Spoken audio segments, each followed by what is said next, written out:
नमस्कार, मैं हूं सौरभ चंद्र केसरी और अपने YouTube चैनल में आपका स्वागत करता हूं। ये साइंस का 9वां सेट है और यह 19 सितंबर 2018 के शिफ्ट 3 के प्रश्न हैं। जैसा कि आपको पता है 17 अगस्त से एग्ज़ाम स्टार्ट है फर्स्ट फेज का, और सेकेंड फेज का भी एग्ज़ाम डेट आ गया है। 26 अगस्त से लेकर के 8 सितंबर के बीच में एग्ज़ाम रहेगा। तो चलिए स्टार्ट करते हैं, थोड़ा जल्दी जल्दी ही करेंगे क्वेश्चन हम लोग। पहला क्वेश्चन है, निम्न में से कौन सा पराध्वनिक तरंगों का औद्योगिक अनुप्रयोग नहीं है। औद्योगिक अनुप्रयोग का तात्पर्य है कि जिसका उपयोग हम लोग उद्योगों में करते हैं। पराश्रव्य सफाई बिल्कुल करते हैं। किसी पौधे के शरीर से कीटनाशकों को पराश्रव्य तरीके से हटाना, ये नहीं है, अर्थात यहाँ पर नहीं शब्द है। आंसर यही आपका सही होगा, आगे बढ़ने की ज़रूरत नहीं है। ठीक है, तो आपका दूसरा आंसर सही हो जाएगा। किसी पौधे के शरीर से कीटनाशकों को पराश्रव्य तरीके से हटाना, यह औद्योगिक अनुप्रयोग नहीं है। ठीक है, देखिए इसके अलावा अगर मैं बात करूं औद्योगिक उपयोग क्या है, सफाई, पराश्रव्य द्वारा सफाई करना, धातुओं में जो दोष होते हैं उनको भी पराश्रव्य द्वारा पहचान लेना, छेद करना, ये सब पराश्रव्य ध्वनि जो या पराध्वनिक तरंगे हैं, इनका औद्योगिक उपयोग है। इसके अलावा मैं बात करूं तो संकेतक भेजने में भी इसका प्रयोग होता है। इसके अलावा बात करें तो हम लोग समुद्र की गहराई का पता करने में प्रयोग होता है। कीमती कपड़ों, वायुयान तथा घड़ियों से कालिख लगाने या हटाने, लगाने नहीं बल्कि हटाने में इसका प्रयोग होता है। दूध के अंदर हानिकारक जीवाणु जो होते हैं उनको भी नष्ट करने में भी इसका उपयोग होता है। यहाँ तक कि गठिया रोग के उपचार में भी इसका प्रयोग होता है। तो याद रहे, अगर पराश्रव्य ध्वनियों के बारे में आपसे पूछे कि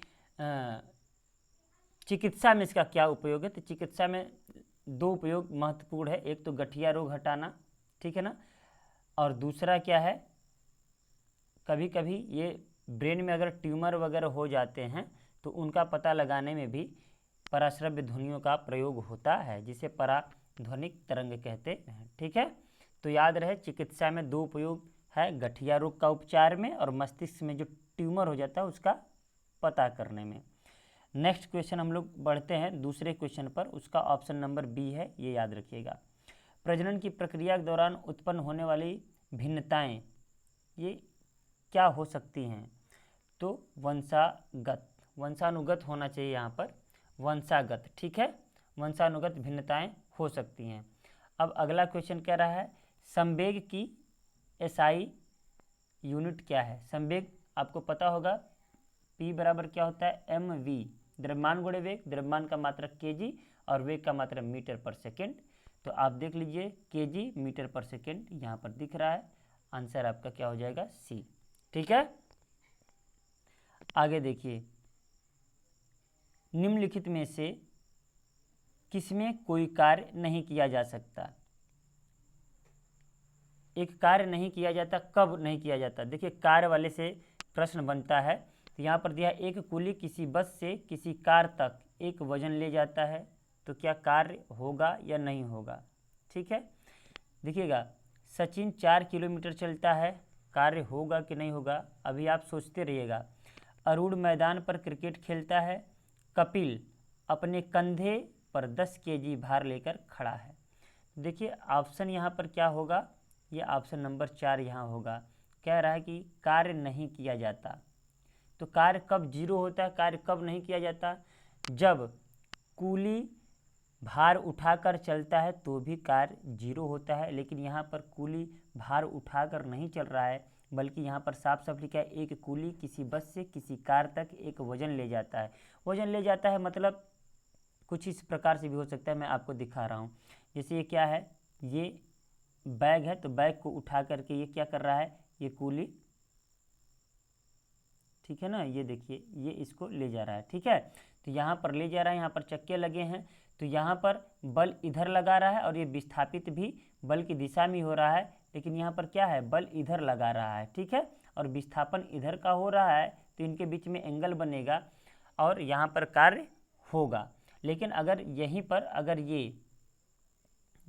अगर ये ले करके अपने कंधे पर चाहे सर पर चुपचाप खड़ा है, तो कोई भी कार्य नहीं हो रहा है, क्योंकि बल और बल के दिशा में या बल के विपरीत भी विस्थापन होना जरूरी है। यहीं पर अगर ये केवल उठा रहा है तो यहाँ पर ये कार्य हो रहा है, क्योंकि यहाँ से ये ऊपर की ओर उठा चुका है। ठीक है, तो जो ऑप्शन होना चाहिए, उम्मीद करता हूँ ये आपको समझ में आया होगा। तो यहाँ पर जो ऑप्शन होगा हमारा डी वाला सही होगा कि कपिल अपने कंधे पर लेकर जो चल रहा है भार, या खड़ा है, चल नहीं रहा है, खड़ा है, तो यहाँ पर कार्य क्या होगा, 0 होगा। याद रहे कि जहाँ पर 90 डिग्री बनेगा वहाँ पर क्या हो जाएगा, कार्य 0 हो जाएगा। मनुष्यों में निषेचित अंडा, यहाँ पर खाली स्थान है, पूछ रहा है के स्तर में प्रत्यारोपित हो जाता है, तो यहाँ पर गर्भाशय में। ठीक है, देखिए कोई यूट्यूब चैनल हमें लगता है कि एक खान सर भी बनाते हैं, खान सर का देख लीजिएगा, ह्यूमन रिप्रोडक्शन, या बहुत सारे टीचर पढ़ाए हैं, आप ह्यूमन रिप्रोडक्शन एक बार जरूर पढ़ कर जाइएगा, क्वेश्चन खूब आ रहे हैं। ठीक है, देखिए प्रैक्टिस कराने का मतलब यही है कि आपको कम से कम यह पता चल जाएगा कि मेरा टॉपिक कौन सा कमज़ोर है, मुझे पढ़ना क्या है। ठीक है, जल्दी जल्दी ही करते हैं। अगला क्वेश्चन है कि आयरन के वायु की उपस्थिति में जलने पर किसका निर्माण होता है, तो Fe2O3 का निर्माण होता है। ठीक, कैसे होता है याद रखिएगा, Fe2O3 मतलब फेरिक ऑक्साइड है, तो Fe पे +3 होता है और ऑक्सीजन पे -2 होता है। ठीक है, तो यह ऑक्सीजन जैसे ही आयरन से जुड़ेगा तो इसके 2 संयोजकता होते यहाँ आ जाएंगे और इसके 3 संयोजकता यहाँ आ जाएंगी।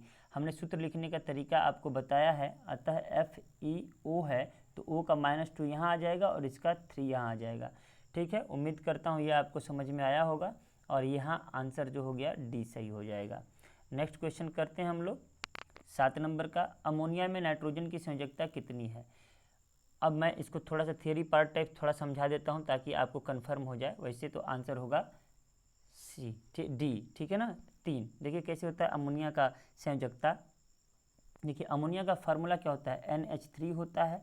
तो बस संयोजकता का यही सूत्र है, मतलब परिभाषा है कि कोई भी तत्व हाइड्रोजन से, मतलब हाइड्रोजन कितना जुड़ा है, किसी भी तत्व से हाइड्रोजन जितनी बार जुड़ता है उसी को उसकी संयोजकता कहते हैं। यहाँ पर 3 हाइड्रोजन जुड़े हैं तो इसकी संयोजकता कितनी है, 3 है। ठीक है, मतलब कितने बांड बनाए हैं, 3 बांड बनाए हैं, यहाँ पर 3 हो जाएगा आंसर, इसमें कोई डाउट नहीं है। आगे बढ़ते हैं हम लोग। ठीक है, नेक्स्ट क्वेश्चन है मैग्नीशियम में, मैग्नीशियम की परमाणु संख्या 12 है, इसकी संयोजकता क्या है। रटा रटा क्वेश्चन +2। ठीक है ना, संयोजकता में +2 -2 नहीं होता है, यहाँ पर +2 ही आंसर होना चाहिए। देखिए मैं फिर से बता देता हूँ कि मैग्नीशियम है, मैग्नीशियम यहाँ पर मैग्नीशियम Mg, यहाँ पर 12 होता है, मैंने कहा 2, 8 और 2, 2 8 10 10 2 12। तो बाहरी कोश में उपस्थित इलेक्ट्रॉनों की संख्या ही क्या कहलाती है, संयोजकता। तो बाहरी कोश में कितने इलेक्ट्रॉन है, 2 इलेक्ट्रॉन है, संयोजकता 2 होगी। ठीक है ना, चलिए नेक्स्ट क्वेश्चन पर बढ़ते हैं हम लोग। उम्मीद करता हूँ यहाँ पर आपको आंसर समझ में आया होगा, पीछे क्वेश्चन करना है। अब आगे क्या है, किसी वस्तु की गतिज ऊर्जा और स्थितिज ऊर्जा को एक साथ क्या कहा जाता है, बार बार कहा गया, यांत्रिक ऊर्जा कहा जाता है। अगला क्वेश्चन न्यूमेरिकल से है, यदि 10 ओम 8 ओम 7 ओम के 3 प्रतिरोध श्रेणी क्रम में, याद रहे श्रेणी क्रम में जुड़े हों तो परिपथ में प्रभावी प्रतिरोध क्या है, जोड़ दीजिए सबको, 10 8 18 7 25 ओम। ठीक है, क्यों, क्योंकि श्रेणी क्रम में क्या किया जाता है, श्रेणी क्रम में जोड़ा जाता है R = R1 + R2 + R3। ठीक है, जबकि समांतर क्रम में 1/R1 1/R1 + 1/R2 + 1/R3 कुछ इसी तरीके से जोड़ते हैं। ठीक है, तो उम्मीद करता हूँ ये दोनों आपको समझ में आया होगा कि क्या होता है श्रेणी क्रम, क्या होता है समांतर क्रम। ठीक है ना, थियरी नहीं पढ़ा रहा हूँ, आप बस फार्मूला याद रखिएगा। नेक्स्ट क्वेश्चन है, त्वरण ऋणात्मक होने पर किसी पिंड का वेग क्या होगा। तो देखिए जब त्वरण ऋणात्मक हो जाए तो याद रहे हमेशा पिंड का वेग घटेगा, मतलब ब्रेक लगा करके, जब ब्रेक लगाते हैं तो वो ऋणात्मक त्वरण होता है, याद रखिएगा। धनात्मक त्वरण में क्या होगा, ये वेग बढ़ जाएगा, वेग परिवर्तन की दर को ही त्वरण कहते हैं। तो ऋणात्मक होगा मतलब वेग घटा है और धनात्मक हुआ तो वेग बढ़ा है। जिस दिन त्वरण 0 हो गया या जिस भी पिंड का, तो समझिए वेग नियत है। ठीक है ना। वेग नियत है, वही शून्य होता है क्या, त्वरण। तो अब आगे देखिए वेग कभी शून्य नहीं हो सकता, ठीक है ना। अगर वेग है तो स्थान परिवर्तन की दर को ही क्या कहते हैं, हम वेग कहते हैं। आगे क्वेश्चन है 12 नंबर का, किस वर्ग के प्राणियों में श्वसन गलफड़ों अथवा फेफड़ों द्वारा होता है। देखिए गलफड़ों द्वारा मत्स्य वर्ग में होता है, ठीक है ना, और फेफड़ों द्वारा मैमल्स में होता है, मैमल्स मतलब स्तनधारी में। तो यहाँ पर क्या होगा, उभयचर। देखिए क्यों उभयचर आंसर होगा, जब अगर ये जल में रहेंगे तो गलफड़ों का यूज करेंगे, जल के बाहर रहेंगे तो फेफड़ों का यूज करेंगे। तो दोनों पर कौन रहता है, उभयचर। इस बात का ख्याल रखिएगा। हालांकि जलीय जीवों में बात करें तो जलीय जीवों में आपके ब्लू व्हेल और डॉल्फिन ये सब दोनों का यूज करती हैं, ठीक है। 13 नंबर का कह रहा है, एल कक्ष में रखे जा सकने वाले इलेक्ट्रॉनों की संख्या कितनी होती है। एल कक्ष मतलब देखिए बोर का जब परमाणु मॉडल पढ़े होंगे तो कुछ इस तरीके से था। तो पहला के था, एल था, एम था, एन था, ठीक है ना।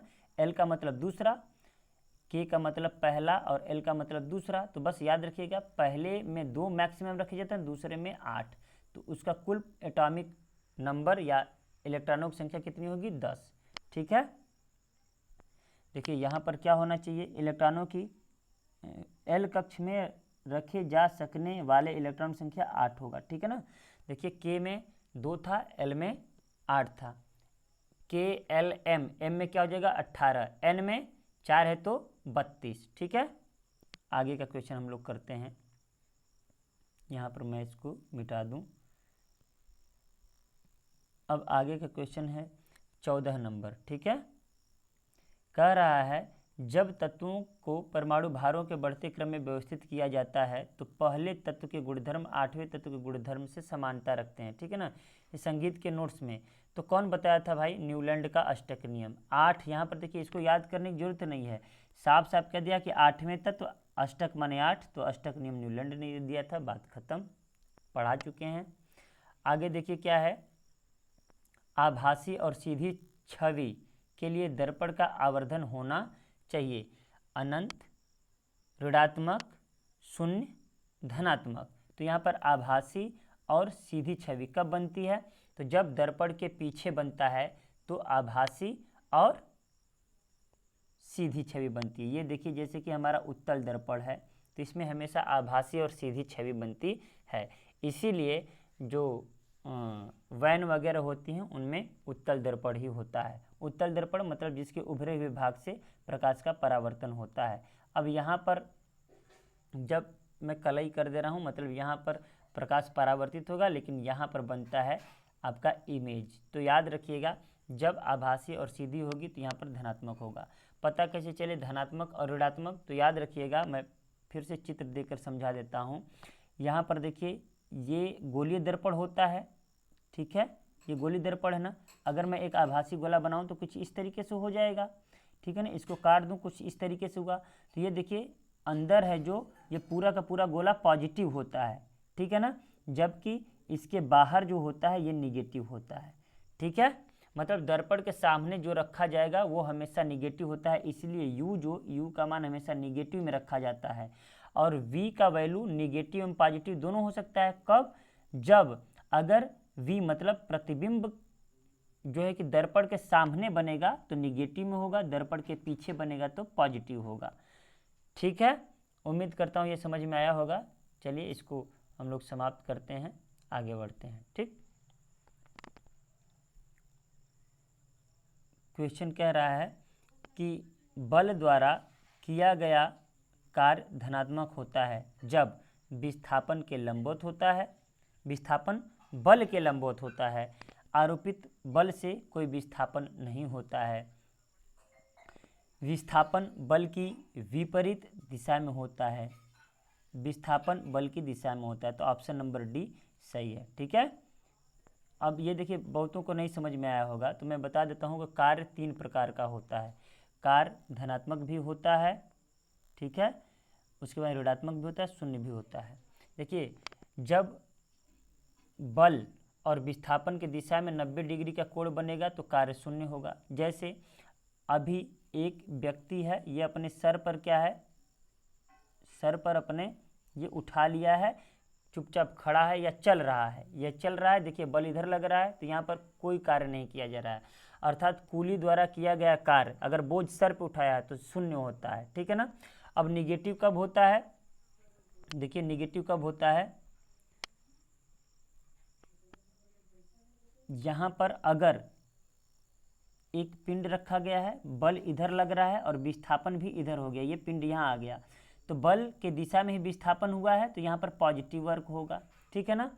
दूसरा देखिए ये बॉल है, ठीक है ना, ये बॉल है, बॉल को इधर से धक्का दे दिया गया तो बॉल यहाँ से यहाँ आया, यहाँ से यहाँ आया, लेकिन एक समय ऐसा आएगा कि यहाँ आते आते रुक जाएगा। यहाँ पर क्या हुआ, बॉल आकर रुक गया, क्यों रुका, बॉल इधर चल रहा है लेकिन जो घर्षण बल इधर का लग रहा है, तो यहाँ पर बॉल पर घर्षण बल जो लग रहा है वो क्या होगा, निगेटिव होगा, ठीक है ना, पॉजिटिव नहीं निगेटिव होगा। इसलिए याद रहे कि अगर बल के विपरीत दिशा, मतलब जहाँ पर बल लगाए हैं और उसके विपरीत दिशा में विस्थापन हो रहा है, यहाँ पर देखिए बल इधर का लग रहा है और विस्थापन इधर का हो रहा है, तो बल के विपरीत दिशा में अगर विस्थापन होगा तो क्या होगा, ऋणात्मक होगा, अदरवाइज धनात्मक होगा, ठीक है। तो यहाँ पर जो आपका आंसर होना चाहिए, यहाँ पर क्या होगा, बल विस्थापन बल की दिशा में होता है, ठीक है ना। जल्दी के चक्कर में, मैं स्पीड बढ़ाने के चक्कर में थोड़ा गड़बड़ पढ़ दे रहा हूँ, तो याद रखिएगा आप। जब सिल्वर क्लोराइड को सूर्य के प्रकाश में रखा जाता है तो किसके बनने के कारण भूरे रंग हो जाता है, ठीक है ना। तो देखिए सिल्वर आयरन, सिल्वर धातु, सिल्वर ऑक्जिलेट या सिल्वर ऑक्साइड, तो याद रखिएगा सिल्वर धातु बनने के कारण इसे उसका रंग जो होता है भूरा हो जाता है, ठीक है ना। आज मैं चाह रहा हूँ कि बहुत ज़्यादा एक्सप्लेन ना करूँ, लेकिन मुझे लगता है जहाँ कि एक्सप्लेन करना चाहिए वहाँ पर मैं क्या कर देता हूँ, एक्सप्लेन कर दे रहा हूँ, ठीक है ना। उम्मीद करता हूँ ये समझ में आया होगा। यहाँ आंसर होगा सिल्वर धातु, ठीक है ना। सिल्वर धातु, जब सिल्वर क्लोराइड होता है तो सिल्वर क्लोराइड को ही हॉर्न सिल्वर कहा जाता है, ठीक है ना। इसी का प्रयोग जो है फोटोक्रोमेटिक कांच में किया जाता है या उसको बनाने में किया जाता है। तो चलिए 17 के बाद 18 नंबर का क्वेश्चन हम लोग देख लेते हैं। निम्नलिखित में से कौन सा अम्ल पानी में घुलने पर H+ आयन प्रदान करता है, क्या HCl मतलब हाइड्रोक्लोरिक अम्ल, सल्फ्यूरिक अम्ल, नाइट्रिक अम्ल या एसिटिक अम्ल। यहाँ पर प्रश्न फिर से एक बार पढ़िएगा कि निम्नलिखित में से कौन सा अम्ल पानी में घुलने के बाद या घुलने पर H+ आयन प्रदान करता है। ये तो कुछ क्वेश्चन समझ नहीं आ रहा है भाई इस हिसाब से तो मुझे, देखिए क्योंकि अम्ल वही होता है जो जल में घुलने के बाद H+ आयन दे दे। फिर बाद में जो थियरी आई अर्हेनियस की, उन्होंने कहा कि H3+O मतलब हाइड्रोनियम आयन देता है, ठीक है ना। और यह अच्छा एसिटिक अम्ल, और मैं सबका एक इक्वेशन बना करके दिखाता हूँ यहीं पे। देखिए HCl है जैसे हमारे पास, ठीक है ना, ये क्या है HCl हाइड्रोक्लोरिक अम्ल, ये जल में घुल गया, ठीक है, जल में जैसे ही घुला H+ आयन और Cl- दिया, ठीक है ना, या फिर हाइड्रोनियम आयन। यहाँ पर देखिए फिर क्या है, सल्फ्यूरिक अम्ल का फार्मूला क्या होता है, तो H2SO4, जल में इसको भी घोल देते हैं तो यहाँ पर क्या होगा 2H+ SO4-, ठीक है, -2 हो जाएगा, मैं यहाँ पर 2 लिख दे रहा हूँ। अब यहाँ पर देखिए उसके बाद नाइट्रिक अम्ल है HNO3, तो फिर ये अगर जल में घुलता है तो यहाँ पर फिर H+ आयन देगा, ठीक है ना। लेकिन देखिए यहाँ पर क्वेश्चन क्या होना चाहिए मैं बता देता हूँ, यहाँ पर कमी क्या है, ठीक है ना। अब यहाँ पर एसिटिक अम्ल क्या है CH3COOH, ठीक, तो यहाँ पर CH3COO- और इसके अलावा प्लस यहाँ पर H+ आयन हो जाएगा। लेकिन ये जो दिख रहा है ये एक दुर्बल अम्ल है, और दुर्बल अम्ल आसानी से मतलब पूर्ण रूप से विघटित नहीं होते हैं। तो यहाँ पर जो प्रश्न है, प्रश्न होना चाहिए था निम्नलिखित में से कौन सा अम्ल पानी में घुलने पर H+ आयन नहीं देता है या नहीं प्रदान करता है, ये चीज़ होना चाहिए, नहीं शब्द देना चाहिए। लेकिन इस हिसाब से तो मुझे कोई प्रश्न ही नहीं बन रहा है, इसलिए आप एक बार इसको देख लीजिएगा। जबकि आंसर की में आंसर दिया है एसिटिक अम्ल, लेकिन मुझे तर्कसंगत नहीं लगता। आंसर की में जो दिया है मैंने वो बता दिया। दुर्बल अम्ल है इसलिए यह पूर्ण रूप से विघटित नहीं होगा, अतः यहाँ पर H+ आयन ये एसिटिक अम्ल नहीं देगा, अतः यहाँ पर जो प्रश्न है आयन नहीं प्रदान करेगा ये होना चाहिए। जबकि हाइड्रोक्लोरिक अम्ल, सल्फ्यूरिक अम्ल, नाइट्रिक अम्ल प्रबल अम्ल है, ये आसानी से H+ आयन दे देते हैं। उम्मीद करता हूँ एक्सप्लेनेशन समझ में आया होगा। आगे बढ़ते हैं। 19 नंबर का है, न्यूमेरिकल का प्रश्न है। 350 न्यूटन का बल 500 किग्रा के एक द्रव्यमान पर लगाया जाता है। इस स्थिति में वस्तु में उत्पन्न त्वरण कितना होगा? त्वरण क्या होता है? वेग परिवर्तन की दर को त्वरण कहते हैं, लेकिन यहाँ पर तो सर न वेग है न वेग परिवर्तन हो रहा है, तो कोई बात नहीं है। हम लोग ये तो जानते हैं F बराबर ma। F कितना न्यूटन लग रहा था आपका? F 350, तो 350 लिख दे रहा हूँ यहाँ पर, 350 न्यूटन। जबकि द्रव्यमान कितना है? 500 किलोग्राम। 500 किलोग्राम गुणे त्वरण याद निकाल लेना है, 1 0 से 1 0 खत्म, 5 7 35, 5 10 में 50, तो मतलब यूँ कहूँ 7/10 आ जाएगा, 7/10। यही त्वरण होगा मीटर पर सेकेंड स्क्वायर ना, या 0.7 जो भी ऑप्शन दिया हो, तो 0.7 मीटर पर सेकेंड स्क्वायर, तो यहाँ पर ये आंसर हो जाएगा।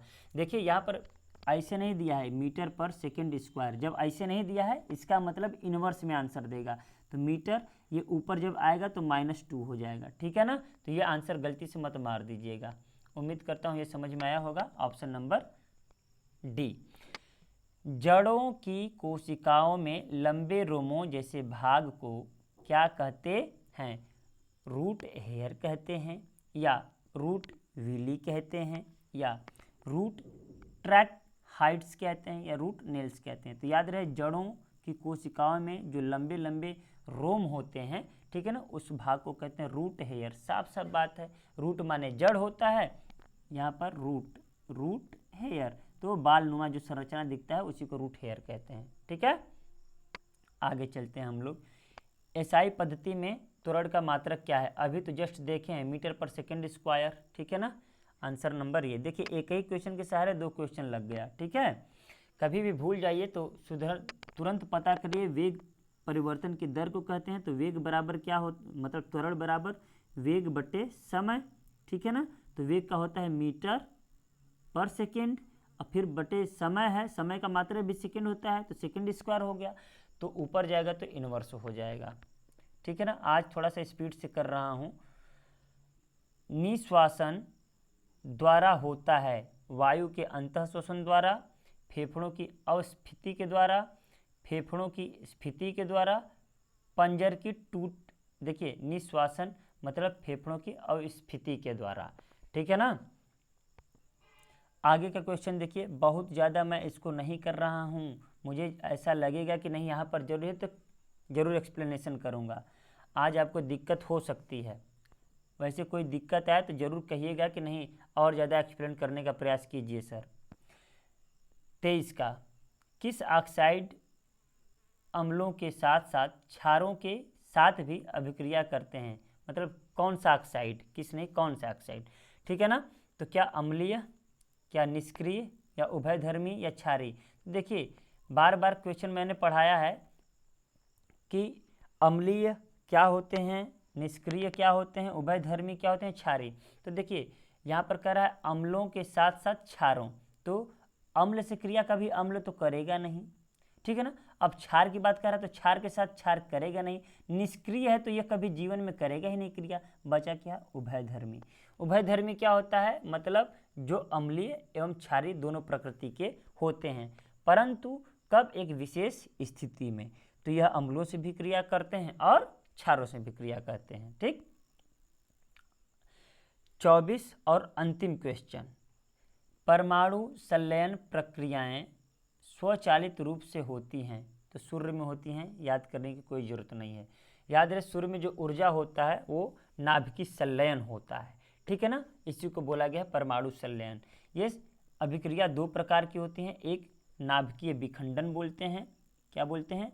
नाभिकीय विखंडन, ठीक है ना, और एक होता है नाभिकीय संलयन, एक होता है संलयन। ये क्या होता है संलयन, मैं बता देता हूँ।